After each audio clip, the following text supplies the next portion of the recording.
Kenji. Obrigado, Herculano.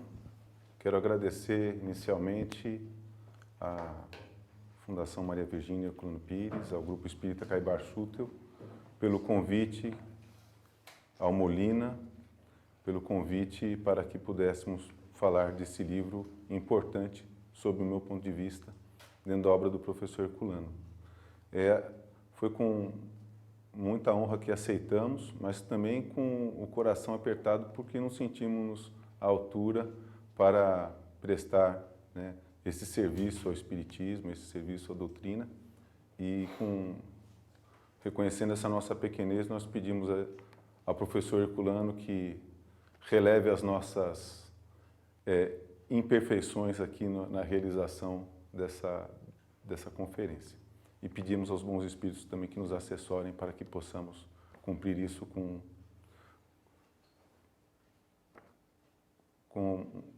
de boa forma, né, levando a bom termo. O professor Herculano é muito atual nesse livro. A primeira edição é de 1980, mas os problemas que ele traz e aborda no livro O Centro Espírita são extremamente atuais e revelam, né, não somente a problemática que nós encontramos nos dias de hoje, relacionados ao aspecto igrejeiro que se incorporou ao Espiritismo e tentou se trazer aos grupos espíritas, né? Aspectos esses vindo do catolicismo, vindo do protestantismo, mas também de todo um misticismo que decorre das religiões primitivas. Religiões primitivas não é bem o termo, mas das intuições primitivas do homem, da sua relação com a divindade, da sua relação com um poder superior, com um poder maior. E aí nós vamos encontrar as religiões, o sincretismo religioso afro-brasileiro, que também traz uma série de misticismos e questões relacionadas a coisas materiais incorporadas ao Espiritismo, que se tentou incorporar e que acaba nos afastando da pureza daquilo que nos trouxe Kardec, né?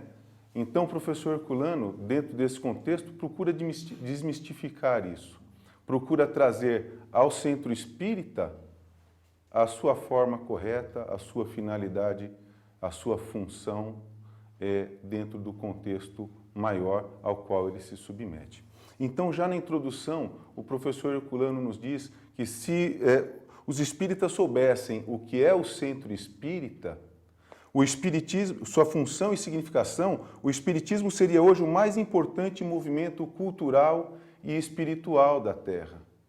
E por que ele nos diz isso? Justamente porque ele percebeu, compreendeu esse arrojo, essa abordagem das questões místicas ao Espiritismo.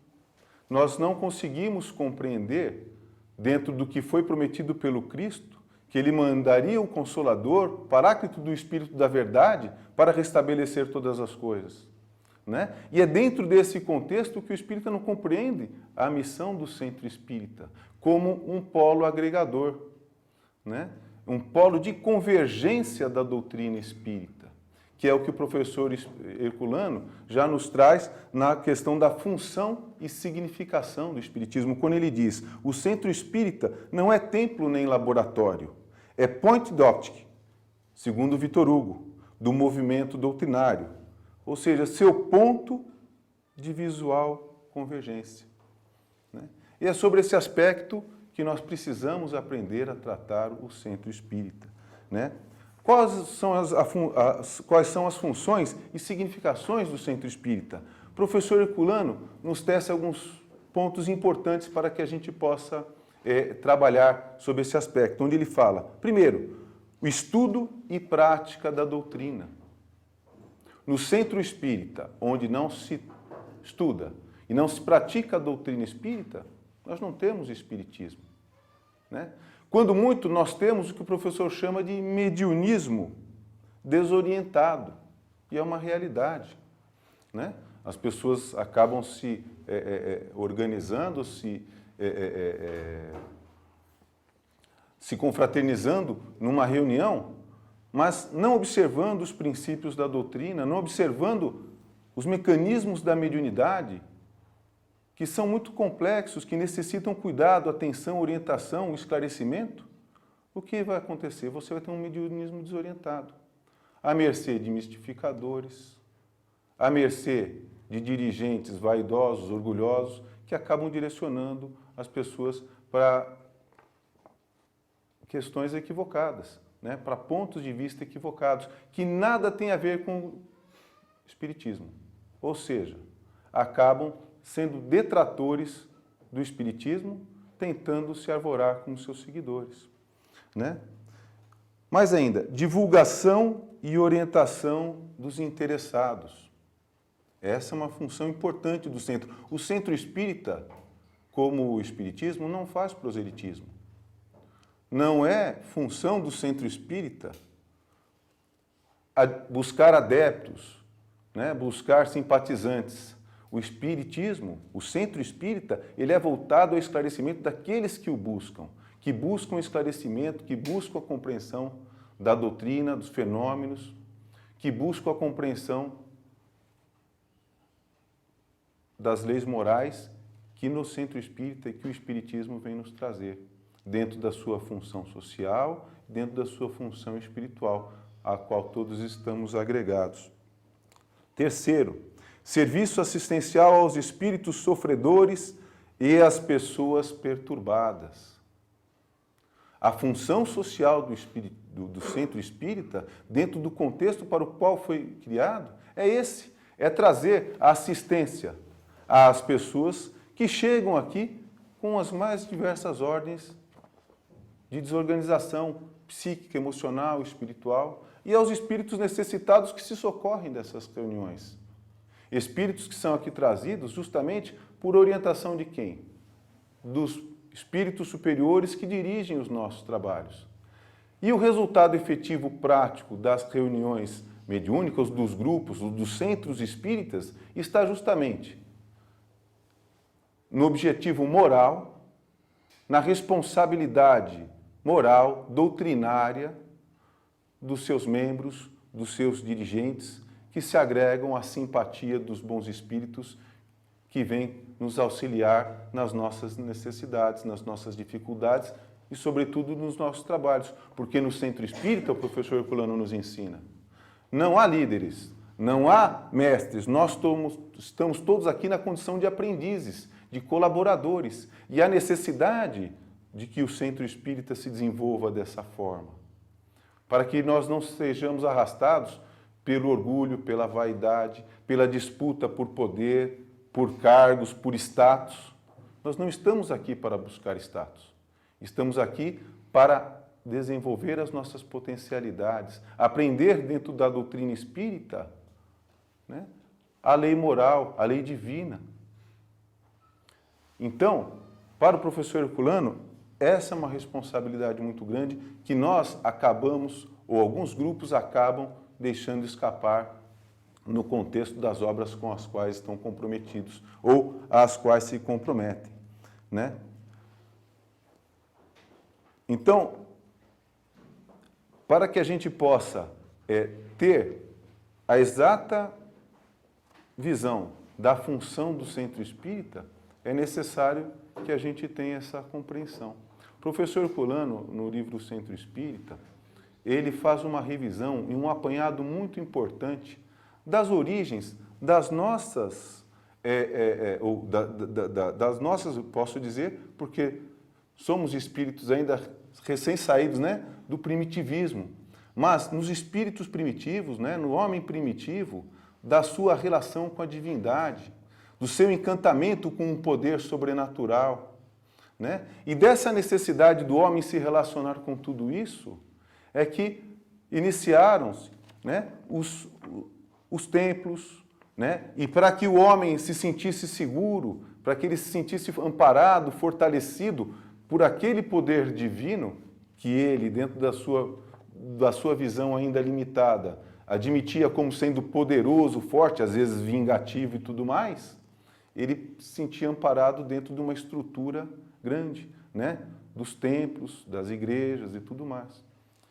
Mas ele nos mostra também que o centro espírita permite que nós retornemos às origens, né, do cristianismo primitivo, das reuniões onde aconteciam os fenômenos mediúnicos também, né? E essa visão, esse retorno a essa condição primitiva de grupos pequenos, onde a fraternidade, o amor, o auxílio recíproco se estendiam ao ser humano, né?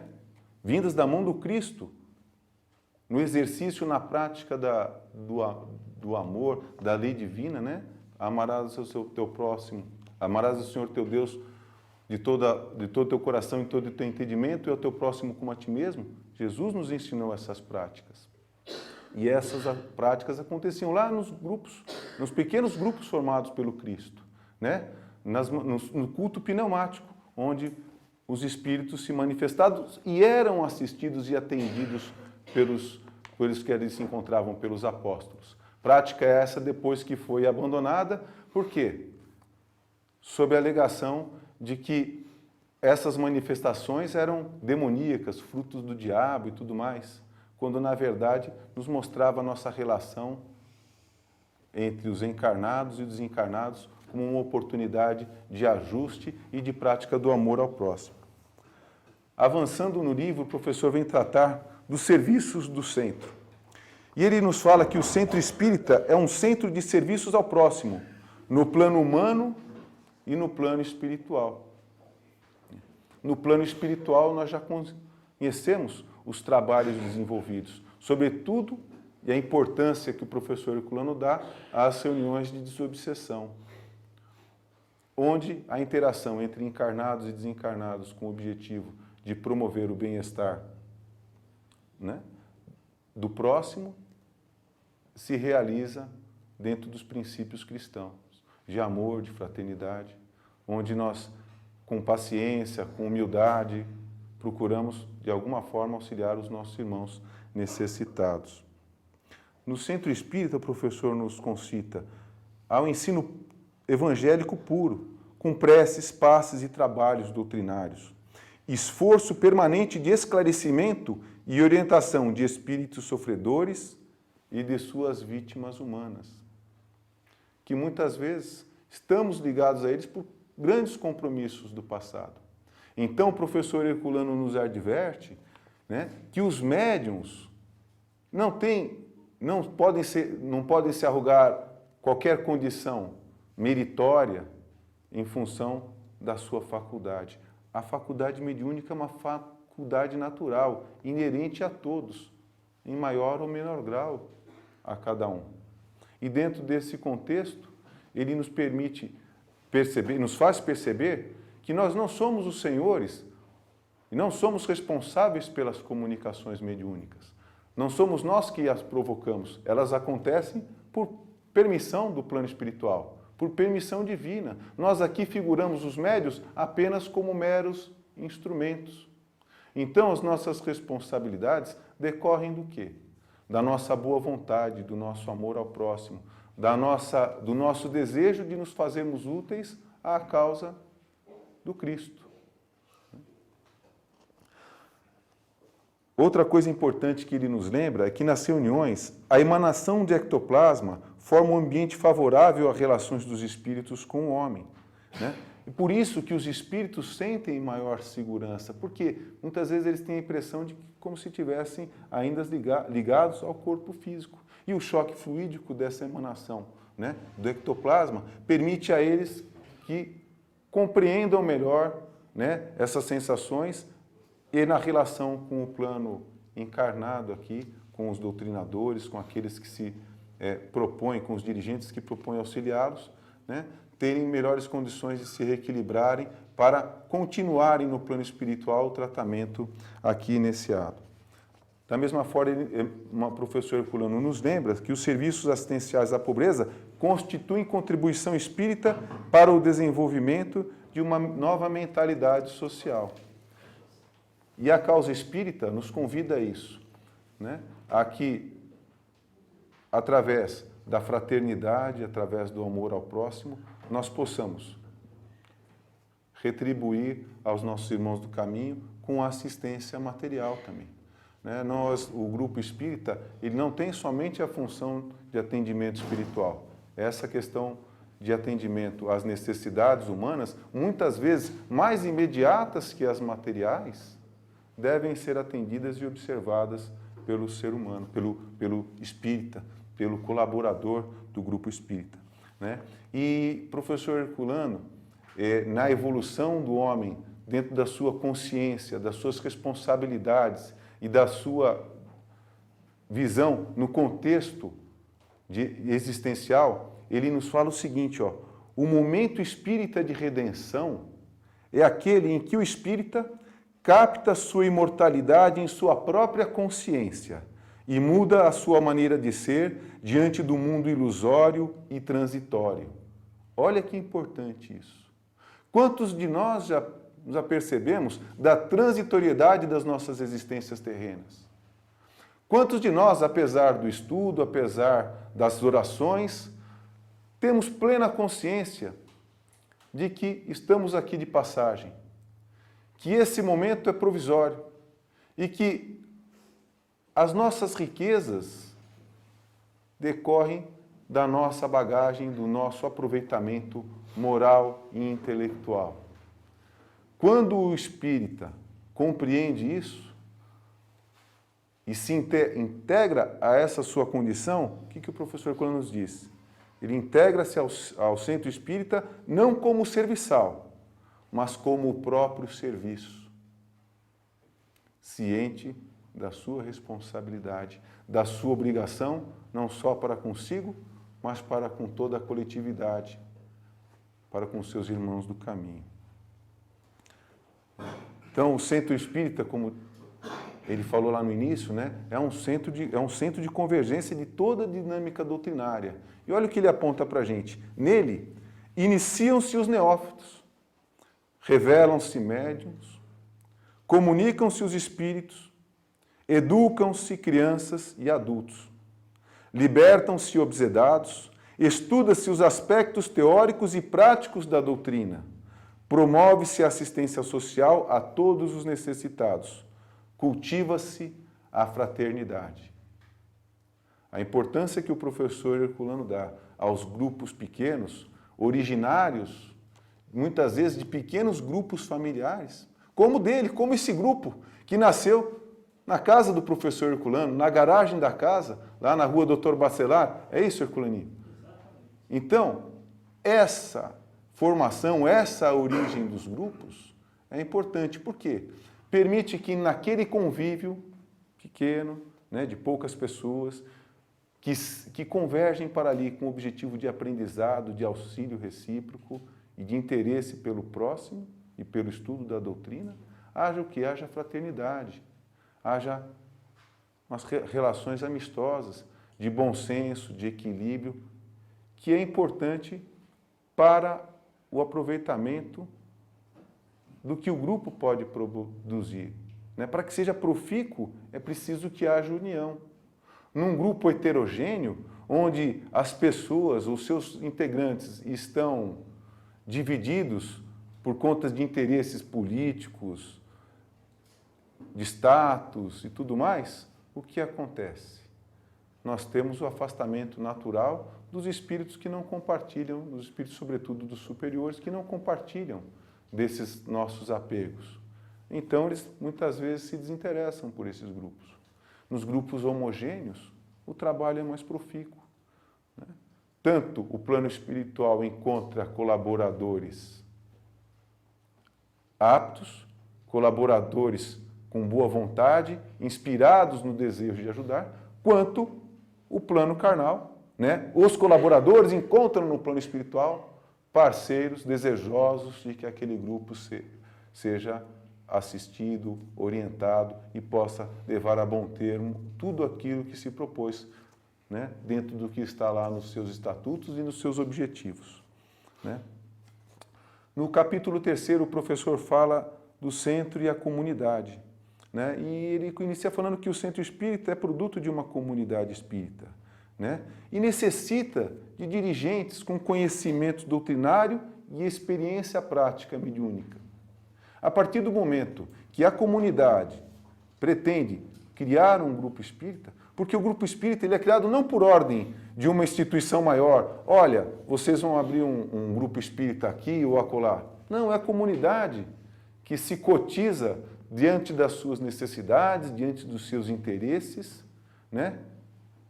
Essa cotização moral, intelectual, né? De se agregar sobre um objetivo comum, né? Então, nós não estamos aqui hoje vinculados a ordens superiores. O grupo nasce da sua necessidade, na necessidade daquela comunidade. Dentro desse contexto, é necessário que tenha dirigentes preparados para isso. O professor Herculano, nesse capítulo, ele nos diz o seguinte: muitas vezes é necessário que um grupo que deseja se formar e que não encontre dirigentes aptos para isso, vá buscar em outros grupos esses dirigentes, companheiros que possam iniciar esse trabalho, né, de formação de um centro, para que, à medida que esse centro criado alcance condições com seus membros, através do estudo, através do trabalho doutrinário, seguir pelas suas próprias pernas, esse companheiro possa retornar, então, né, às suas atividades, esse grupo seguir o seu caminho. Por que isso é importante? Para que justamente nós não deixemos que o sincretismo, né, afro-brasileiro, que os misticismos, que os apegos igrejeiros sejam trazidos ao grupo espírita e desvirtuem as suas funções, desvirtuem as suas atividades, né? Porque muitas vezes esse sincretismo atrapalha, né? Desabona. Sob que ponto de vista? Sobre o ponto de vista doutrinário e sobre o ponto de vista prático. Porque os membros do centro passam, né, a cultivar misticismos, como é que nós podemos dizer, rituais que são totalmente desnecessários. O Espiritismo vem nos mostrar, lá com Kardec, o quanto é desnecessário o ritual, quanto são desnecessárias as formas, quanto são desnecessários os simbolismos.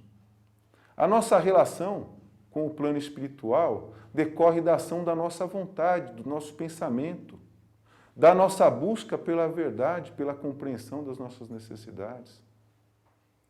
Os espíritos se interessam por nós, os bons espíritos, não por símbolos, não pelas palavras sacramentais que possam ser proferidas, mas exclusivamente por nossas intenções. E é esse o chamamento que o professor Herculano dá nesse capítulo, né? Que nós tenhamos essa consciência. Então, dentro desse contexto, dessa necessidade do centro espírita, o professor nos concita a combatermos a hipocrisia, que muitas vezes se assenhora das necessidades do grupo espírita, né? E mais, ele aponta que o espírita, né, ele não deve se colocar naquela posição de passividade hipócrita que tudo aceita, não. Ele deve ser combativo dentro dos respeitos aos princípios doutrinários, como Kardec o foi, né? Como Leon Denis foi, como o próprio professor Herculano foi. Por quê? Porque o espírita ele tem o dever de colaborar para a transformação do mundo, uma transformação positiva do mundo, uma transformação moral do mundo, uma transformação intelectual. No capítulo 4, o professor vem tratar justamente das raízes africanas, né, que se incorporam no grupo espírita, coisas do sincretismo afro-brasileiro, por conta do quê? Por falta justamente de conhecimento dos seus dirigentes, né? Então, essa influência do sincretismo religioso, né, que vem das religiões primitivas, elas vêm arraigadas do quê? De interesses materiais através de processos mágicos. E da mesma forma, como nós acabamos de dizer, Kardec desmistifica isso. Não existem processos mágicos, né? A nossa relação com o plano espiritual, mediúnica, decorre de uma faculdade, decorre da ação de fluidos, decorre, sobretudo, da ação de um espírito, porque se você tiver médium, mas não tiver um espírito para se comunicar, então você não tem o fenômeno mediúnico. É importante, então, que nós tenhamos essa consciência. E é importante que os dirigentes espíritas tenham essa consciência para que essas infiltrações, elas não venham influenciar, né, a continuidade dos trabalhos do centro espírita. Não obstante, o professor ressalva que o espiritismo ele tem uma profunda dívida moral e espiritual com as religiões negras e mestiças, né? Por que que nós temos essas dívidas? Porque nosso país, né, e o Brasil hoje é o maior país espírita do mundo, em atividade, né? Nosso país tem uma formação católica, extremamente católica. E como é que se permitiu que o espiritismo justamente chegasse à sociedade? Já lá em 1857, se nós formos verificar a Revista Espírita, edição de 1858-59, Kardec já reporta a criação de um jornal espírita na Bahia, em Salvador, né? E de onde vem, né? O que permitiu isso? Justamente esse sincretismo religioso, né? Onde as sinhás, as sinhazinhas eram muitas vezes atendidas pelos pretos velhos, né? Que dentro do seu conceito, do seu conhecimento, do seu desenvolvimento, auxiliaram muitas vezes os problemas de ordem espiritual que atacavam, que aturdiam, né, aqueles católicos arraigados que se apartavam de qualquer forma, né, dos fenômenos mediúnicos, como coisa do diabo, como coisa, né, que não era ligada à igreja. Então, essa ação, essa influência desse sincretismo permitiu a abertura de espaço para que o espiritismo viesse a ser aceito, né, no nosso território, né, pelas nossas comunidades, já desde 1800 e vai alguma coisa, né, por conta disso. Isso foi um facilitador, né? Então, é importante que a gente também ressalte essa importância, né? Nós não podemos só criticar, né? O professor não criticou, mas ele nos avivou a consciência da necessidade de, a partir do momento que o esclarecimento é feito, nos liberarmos das influências mágicas, das influências simbólicas, místicas, que são desnecessárias a partir do momento que alcançamos um esclarecimento, um entendimento maior com relação à condição espiritual, né? No capítulo 5º, ele vem falar de Deus no centro, né? E para as outras religiões, no centro espírita não havia Deus, o que havia? O diabo, né? Por quê? Esse ordenamento lá, que ensejou, inclusive, né, o afastamento das comunicações mediúnicas, que eram realizadas dentro da própria igreja, lá dentro entre os próprios apóstolos do Cristo, né, nas comunicações pneumáticas lá. Se foi apartado, por quê? Sob o argumento de que era obra do diabo, de que os espíritos tinham a origem demoníaca e tudo mais, o espiritismo também sofreu essa agressão, também sofreu a influência, né, de que não poderia ser admitido por conta dessas questões. Felizmente, o trabalho desenvolvido dentro do centro espírita, da forma como preconizado por Kardec, permitiu compreendermos que dentro do centro espírita se pratica a lei de amor, a lei de caridade, ou seja, a lei divina na sua mais ampla acepção. E esse contexto de realização da lei divina, de prática da lei do amor, com os tratamentos aos obsedados, quantos irmãos tratados ou eram tratados como loucos, como perturbados de toda ordem, relegados a manicômios e tudo mais, e padeceram em manicômios, vítimas de processos obsessivos que, se tratados devidamente ou adequadamente, não teriam esse destino. E quantos escaparam desse destino por conta do tratamento dispensado a eles nos grupos espíritas.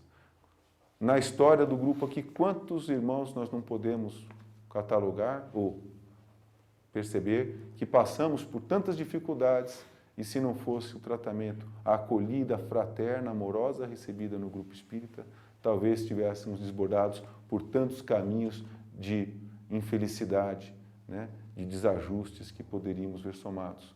E no centro espírita, essa oportunidade de comunhão com o plano espiritual, na prática mediúnica, no tratamento dos obsedados, na oportunidade de esclarecimento, no reencontro de mães com os filhos que perderam, né, vendo que eles permaneciam vivos, agora em outras condições, né?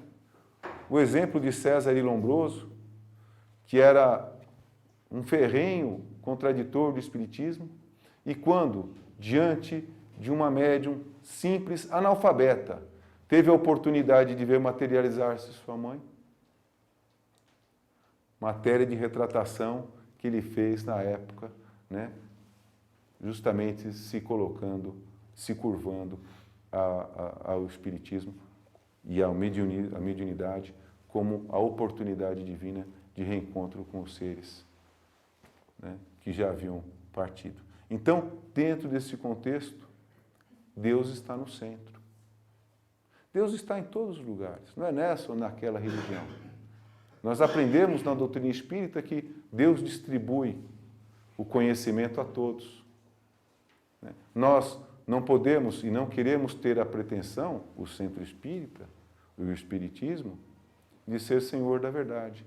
Mas temos o dever de procurar, dentro da verdade que nos foi transmitida, levá-la aos nossos irmãos do caminho, aqueles que vêm buscar, aqueles que se interessam pelo conhecimento. Né? Essa é uma das grandes finalidades. O professor Herculano conclui esse capítulo com uma dissertação muito importante que vale a pena transcrever, vale a pena a gente repetir aqui. Deus, no centro, não é uma presença exclusiva para ninguém, não é para esse ou para aquele, mas presença inclusiva para todos. Nós somos trazidos para o convívio de Deus.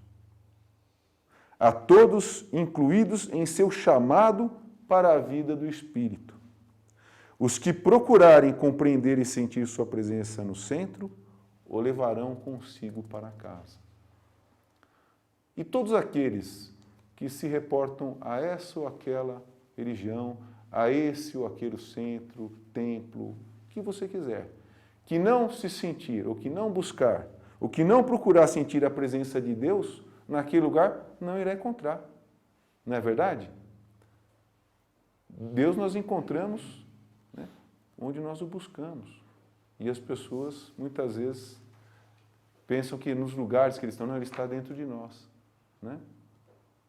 Das almas frágeis, capítulo 6, o professor é profundo conhecedor da natureza humana, né? Ele percebia e percebeu no convívio com o centro espírita, na prática doutrinária do centro espírita, né, que muitos espíritos encarnados, né, se ligam ao grupo, mas se colocam numa condição ainda de almas que necessitam de simbolismos e de tantas outras coisas. E ele fala, o centro espírita é refúgio de almas encarnadas e desencarnadas. Substitui os templos do passado, onde as pompas estimulavam as almas frágeis, sugerindo-lhes o amparo das potências celestes. É o que falamos há pouco.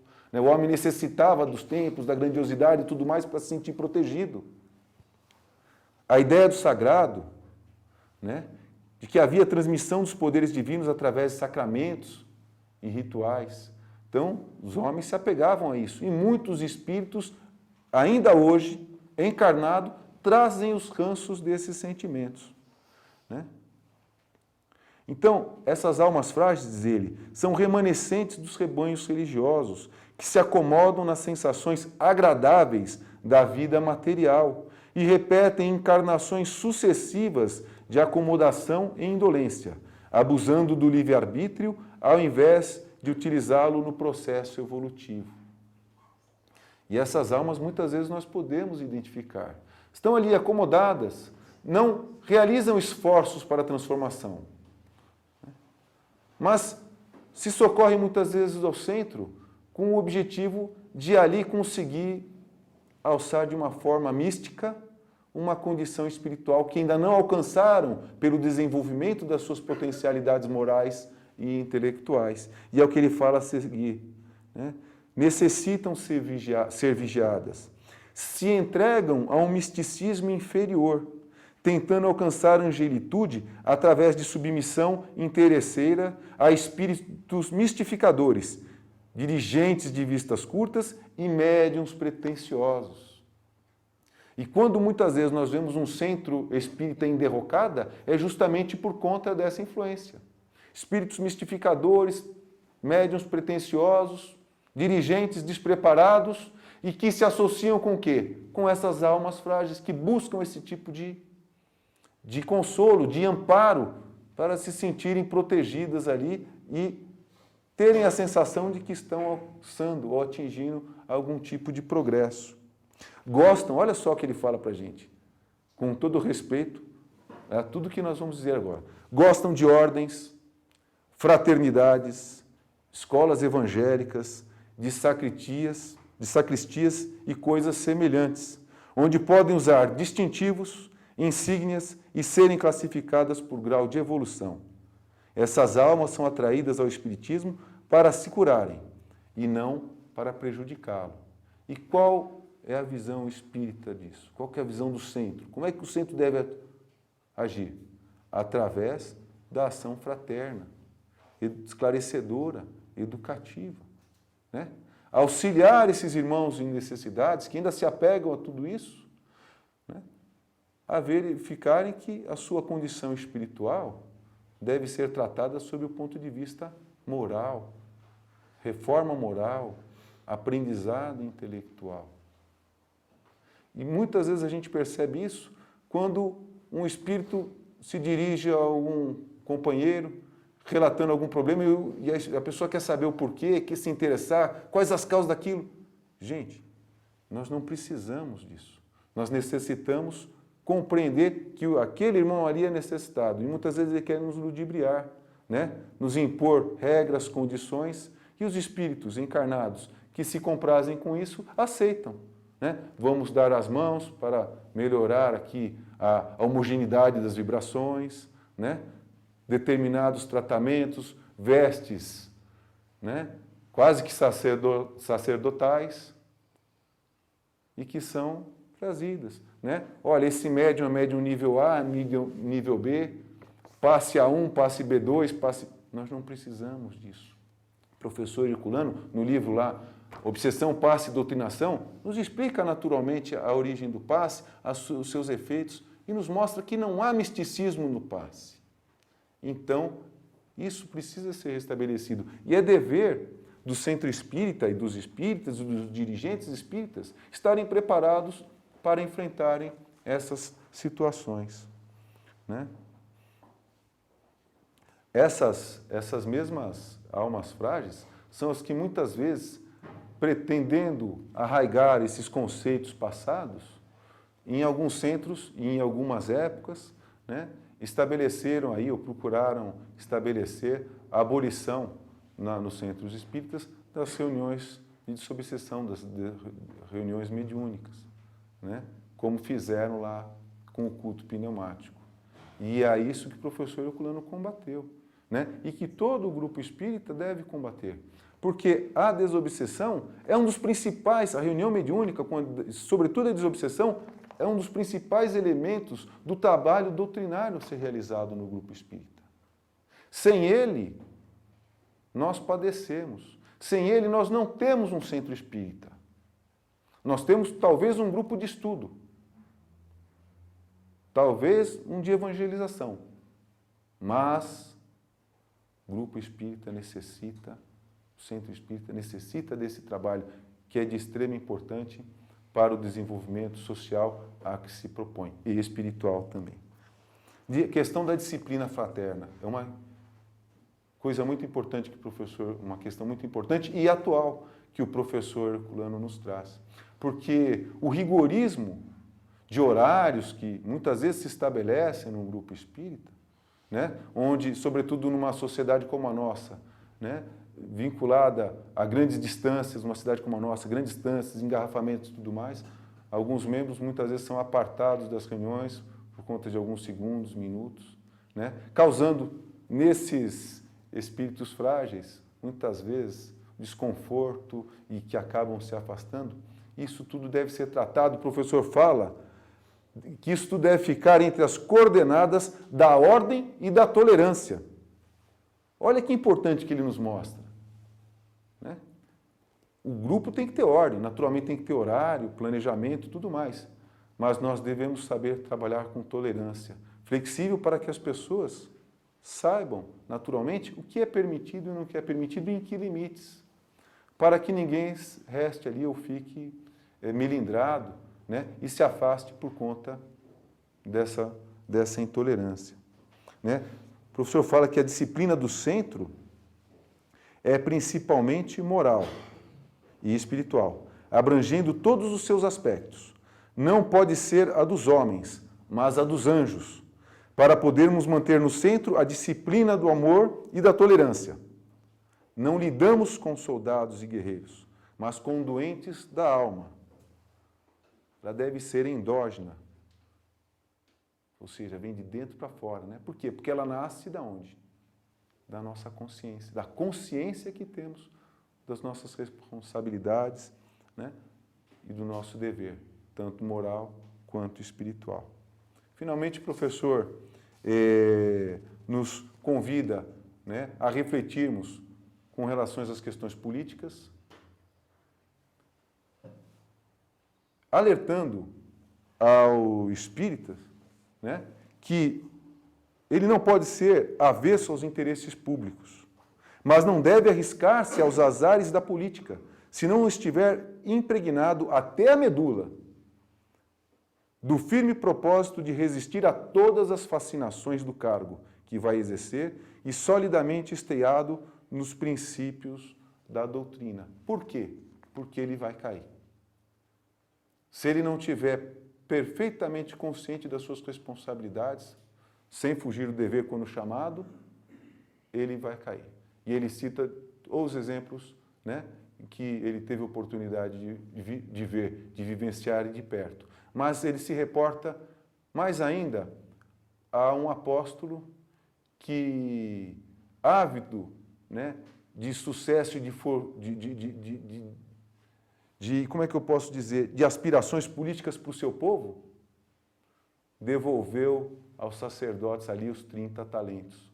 Por quê? Porque se apegou justamente a isso.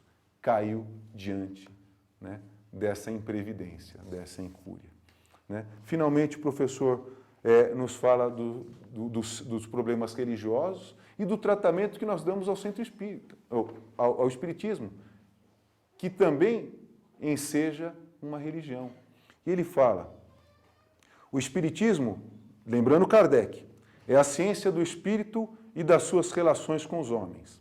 Dessa ciência resulta uma filosofia, e dessa filosofia as consequências religiosas do espiritismo, que constituem a sua religião. A religião espírita, diz ele, se funda nas provas científicas da sobrevivência e da comunicabilidade dos espíritos com os homens. Na existência de Deus como causa primária de todas as coisas. Está lá. Primeira pergunta do Livro dos Espíritos, né? Que é Deus?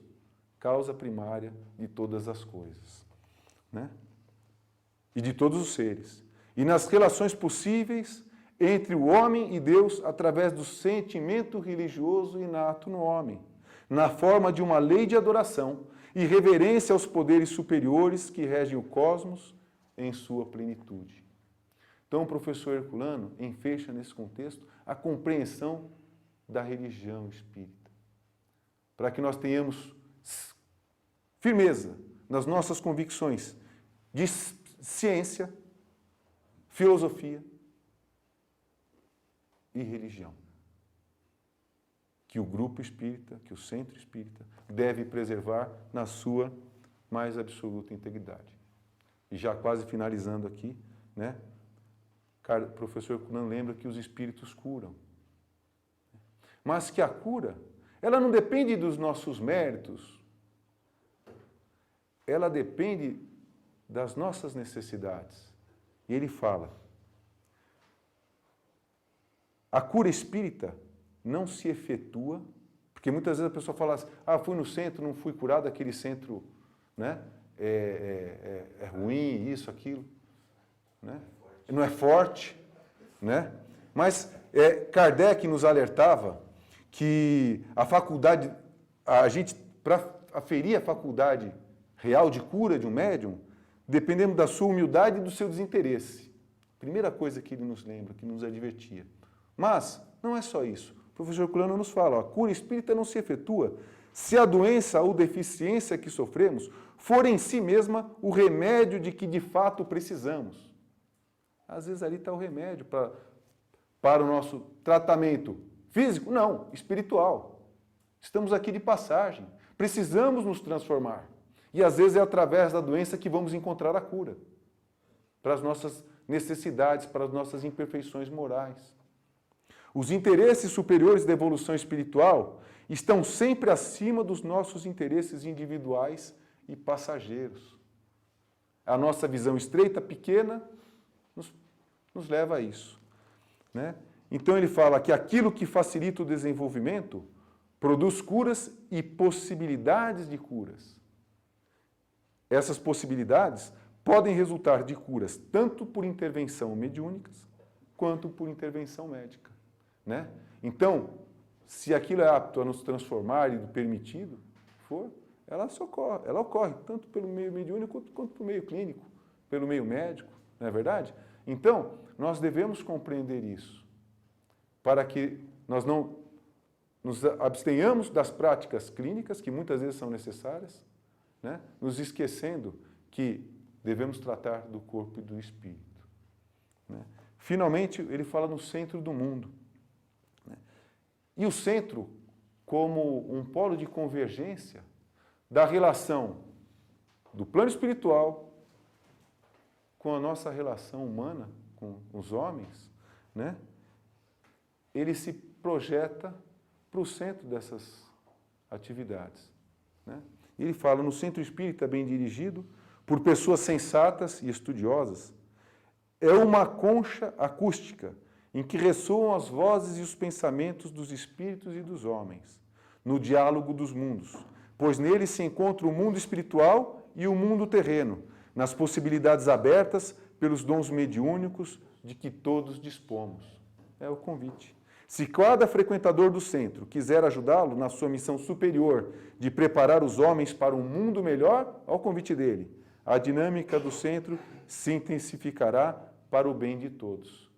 Então, esse é o convite do professor Herculano, que compreendamos o centro espírita, que possamos dar a ele o tratamento digno de resgate que a doutrina merece, de resgate que o cristianismo merece, da atuação idônea, reta, dos seus dirigentes, sobretudo através do conhecimento doutrinário.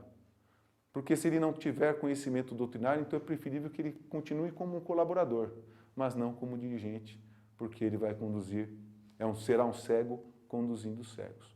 Esse é o convite do professor Herculano. Muito obrigado.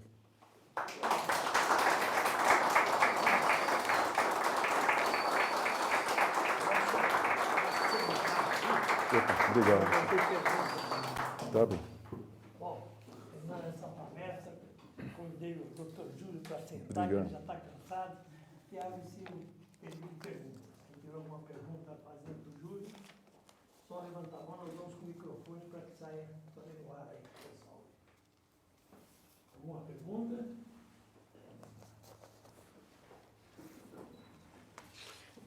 Obrigado, Júlio, por sua palestra muito esclarecedora e muito aprofundada sobre o pensamento herculano.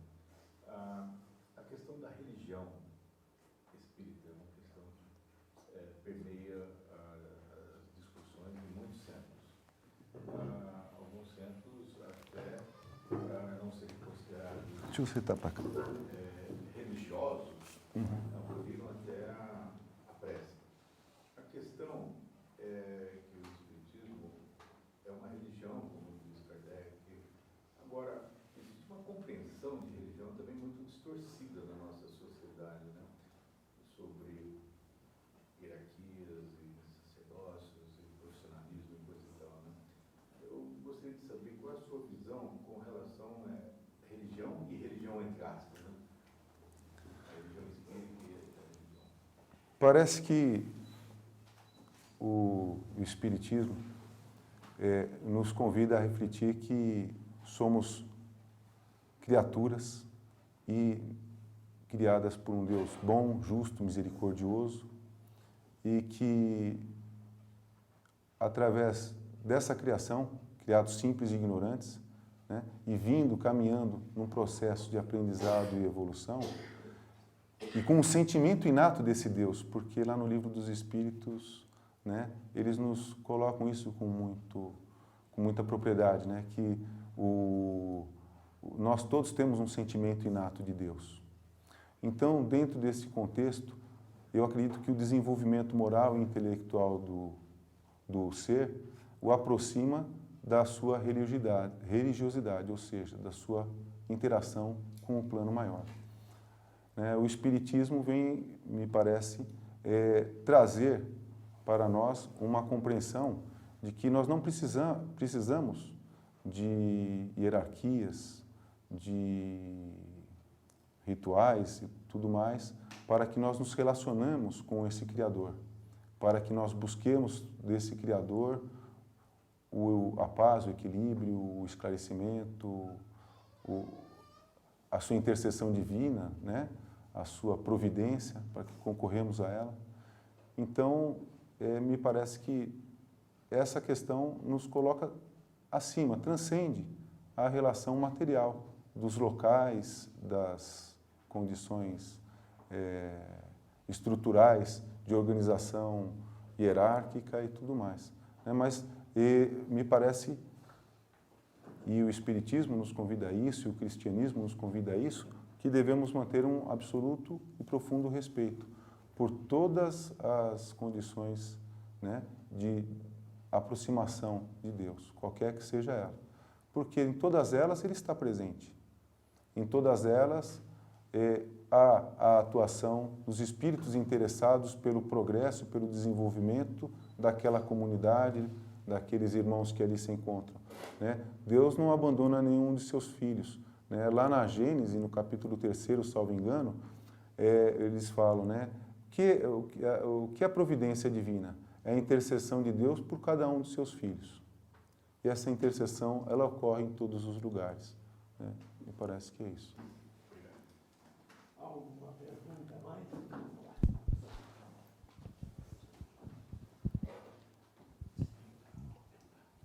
Boa noite, doutor Júlio.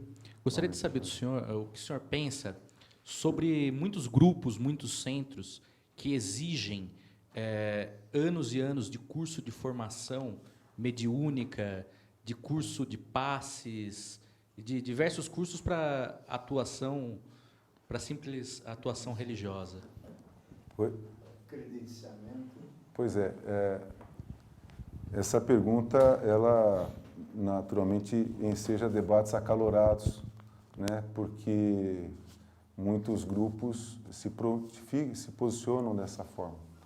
Mas a experiência que a gente teve a oportunidade de vivenciar no grupo espírita, fundado pelo professor Herculano, dentro dos parâmetros, diretrizes de Kardec, e dentro das diretrizes, né, que o professor Culano teve a oportunidade de passar para esse grupo, nos mostram que as necessidades espirituais, as necessidades mediúnicas, elas não podem esperar, né? Então, por isso que no grupo espírita nós temos o estudo doutrinário para que as pessoas possam, à medida da possibilidade, né, compreender a doutrina, compreender os princípios da doutrina espírita, compreender os princípios da mediunidade como uma faculdade inerente, natural a todos. E temos a parte do trabalho mediúnico, onde é franqueado aos irmãos, cujas mediunidades estão ali, afloradas, latentes, né, necessitando do desenvolvimento mediúnico, que ela se desenvolva. Porque faltaríamos com a caridade se nós não permitíssemos que esses irmãos médiuns, né, e muitas vezes sofrendo os desajustes e os desequilíbrios de uma mediunidade ainda em desenvolvimento, aguardassem 1, 2, 3, 4 anos para que pudessem ter a oportunidade de sentar-se à mesa para ali desenvolver a mediunidade. Então, me parece que dentro do princípio cristão, dentro de um princípio moral, fraterno, de amor ao próximo, nós temos o dever de trazer esses irmãos ao trabalho mediúnico, naturalmente que assistidos por dirigentes preparados com a rotina do desenvolvimento mediúnico para coibir excessos, para coibir mistificações, para impedir o desequilíbrio do grupo, né? Mas para que esse irmão possa ser ajudado, possa ser tratado, não só ele, mas aqueles que do plano espiritual estão com eles comprometidos. Porque no grupo espírita nós não podemos ou não devemos ter a pretensão de imaginar que nós conseguiremos, num pequeno grupo, né, num pequeno ponto de uma grande cidade, de um grande país, de um planeta enorme, diante de um universo maior ainda, né, infinito, ter a pretensão que nós vamos ajudar toda a espiritualidade nesse grupo.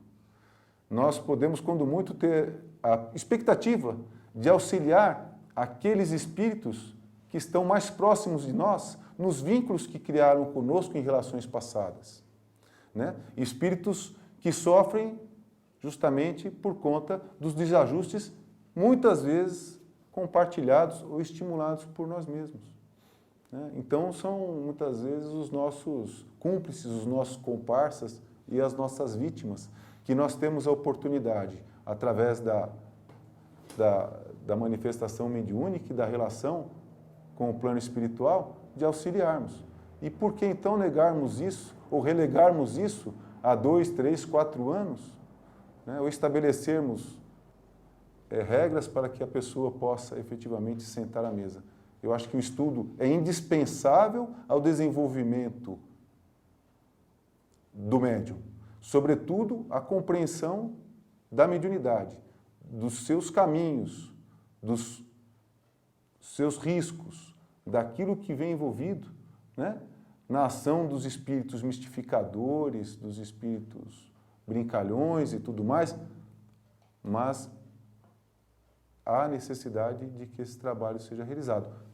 Tem que haver, necessário que haja educação mediúnica, sim, mas é necessário também que o espírito, o médium em sofrimento sejam ajudados, sobretudo sob o ponto de vista cristão. Esse é o ponto de convergência do Centro Espírita, a sua atuação doutrinária, a sua atuação espiritual e a sua atuação social, porque auxiliando o irmão em desequilíbrio, nós estamos permitindo, fazendo com que ele retorne à sociedade em equilíbrio, que ele participe dessa sociedade e se integre com ela, na plenitude das suas capacidades e das suas faculdades. É um dever nosso permitir isso. Até porque muitos de nós chegamos aqui extremamente desajustados, desequilibrados, né? Não que talvez não sejamos ainda hoje, mas talvez um pouquinho menos, né? Mas todos nós temos essa necessidade.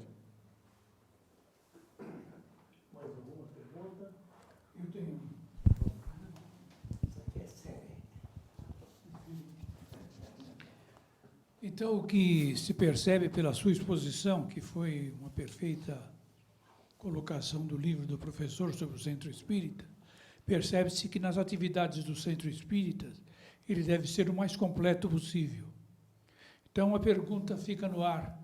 O que pensar, então, dos centros espíritas que se dedicam só à prece e excluem de suas atividades tanto a mediunidade como os próprios espíritos?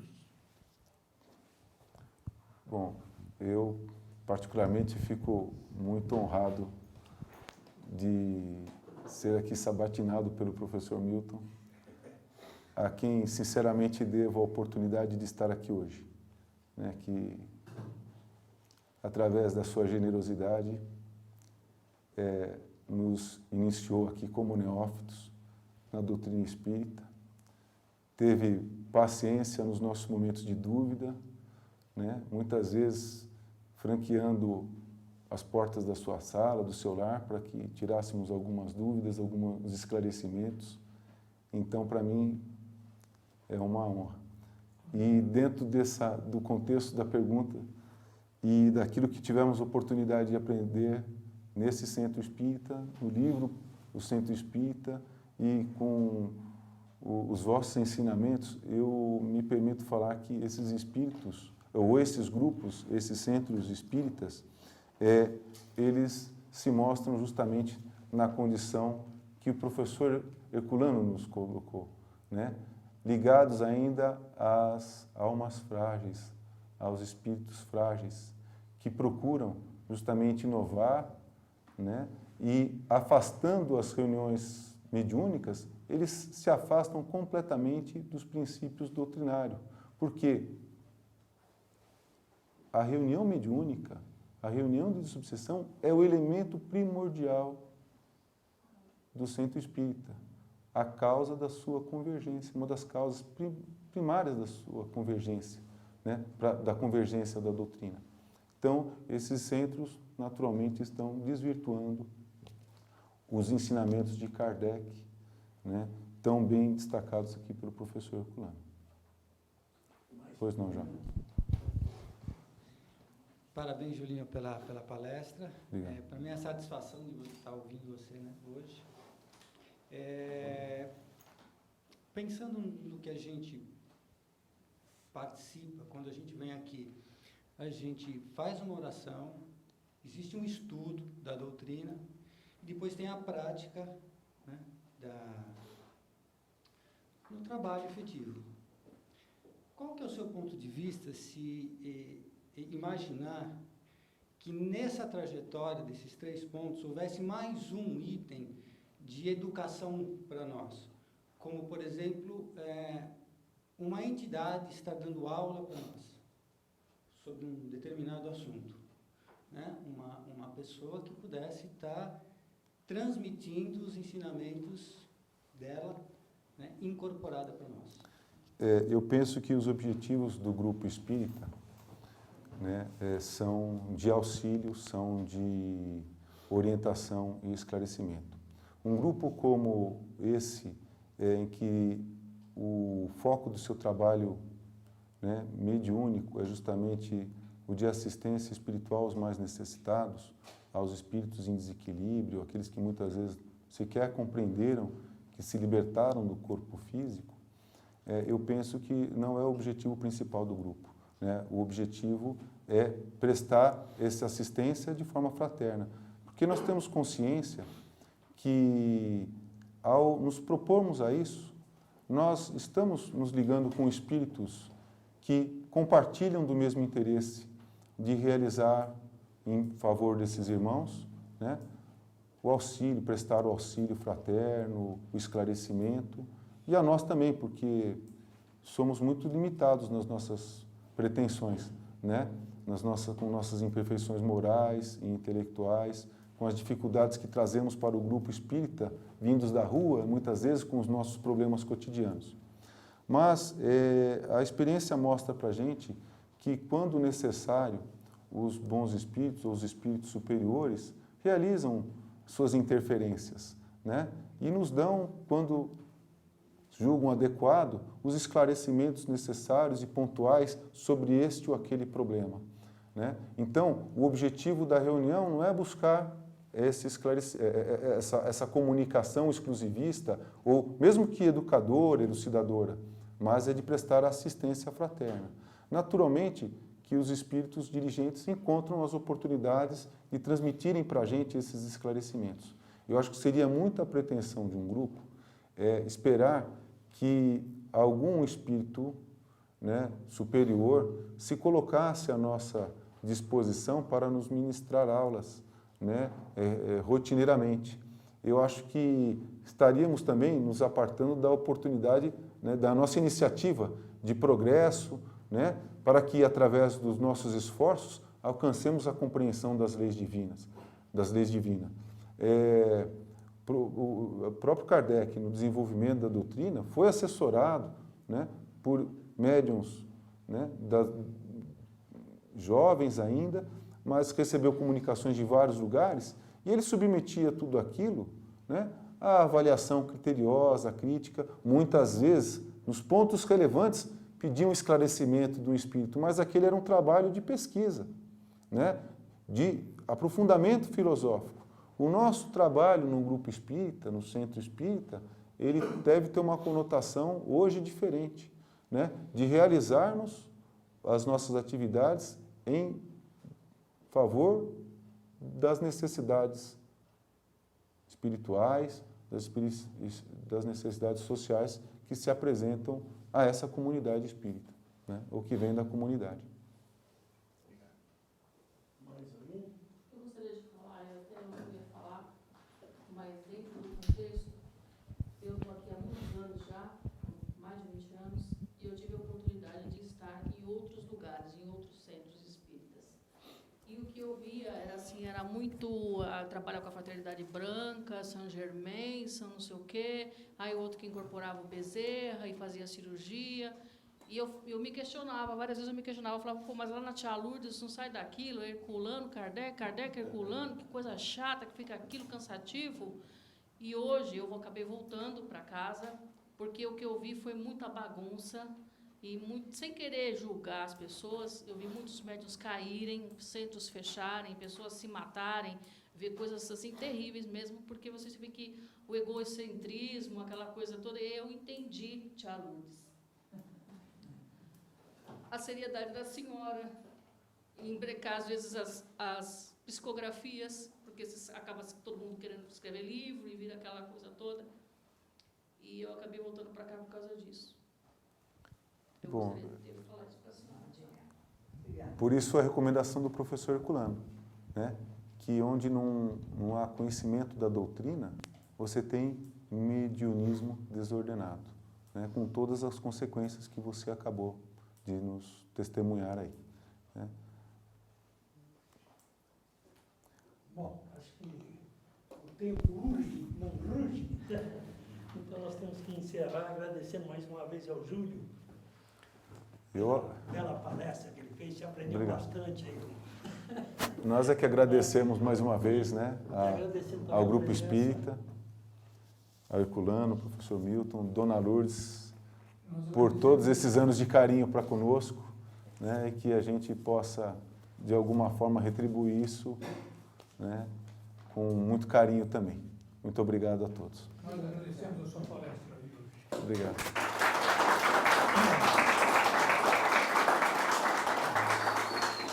Para terminar, vamos já anunciar a próxima palestra, que vai ser dia 23/10, do Paulo Henrique. O nome é O Grande Desconhecido e é baseado no curso dinâmico de Espiritismo. Seria no mesmo horário aqui, no mesmo local, né? Para a turma que está online, também o mesmo horário. Após essa palestra, nós temos ainda no dia 6, da Dora Encounter, né? Que é Herculano e a Pedagogia Espírita, do livro Pedagogia Espírita. E no dia 20, vem o Sérgio Aleixo, acho que pouca gente conhece, que ele é do Rio de Janeiro, que é o cisma rustenista, do livro O Verbo e a Carne. E ainda temos no dia 4, Astrid Saeg, com a Introdução à Filosofia Espírita, do livro Introdução à Filosofia Espírita. Assim nós encerramos 2013 com as palestras. E reiniciaremos depois, no dia Eu marquei aqui, mas minha letra é boa, viu? Precisava de algum médium para ler isso aqui. Dia 15/1. Seria uma palestra da Júlia Nezu. Eu não me lembro. É sobre mediunidade. Tá ok? Então, agradecendo a todos, eu volto a falar. Se vocês quiserem receber uma divulgação sempre das palestras, vocês poderiam... Aí eu vou dar até o meu e-mail mesmo, que eu não estou lembrando o outro agora. fundação@fundaçãoherculanopires.org.br. E aí vocês mandam para esse e-mail, o e-mail seus, dizendo que vocês querem receber a programação. Que aí, sempre antes da palestra, a gente já manda, para servir como lembrete para vocês. Ok? E o pessoal que está online também pode mandar, que antes da palestra recebe a informação e já fica preparado em casa. Muito obrigado a todos.